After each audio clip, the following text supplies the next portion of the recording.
রাজনৈতিক উত্তেজনা, বিচারিক কার্যক্রম ও রাজনৈতিক সমাবেশকে কেন্দ্র করে বিক্ষোভ, সংঘর্ষ ও জন অস্থিরতার আশঙ্কায় কানাডা সরকার বাংলাদেশে ভ্রমণকারীদের উচ্চমাত্রার সতর্কতা অবলম্বনে পরামর্শ দিয়েছে। সোমবার সর্বশেষ এই সতর্কতা হালনাগাদ করা হয়। কানাডা সরকারের ভ্রমণ সংক্রান্ত ওয়েবসাইটে বলা হয়েছে, বাংলাদেশে রাজনৈতিক পরিস্থিতির কারণে লোডশেডিং কিংবা ঘরের বাইরের তীব্র গরমে ওয়ালটন রিচার্জেবল ফ্যান থাকলে থাকবে শুধু বাতাস আর বাতাস। যে কোনো সময় বিক্ষোভ ও সহিংস সংঘর্ষের ঘটনা ঘটতে পারে।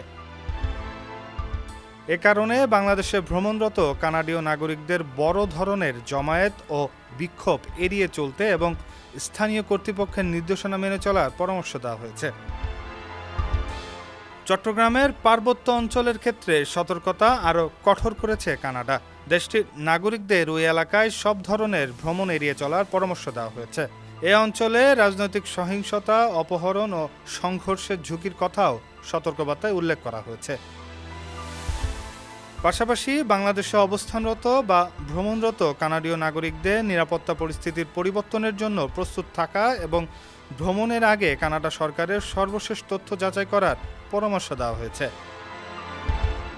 কানাডা সরকার এর আগে গত বছরের সেপ্টেম্বর ও ডিসেম্বরে বাংলাদেশ নিয়ে 2 দফা ভ্রমণ সতর্কতা হালনাগাদ করেছিল। ডেস্ক রিপোর্ট, সমকাল।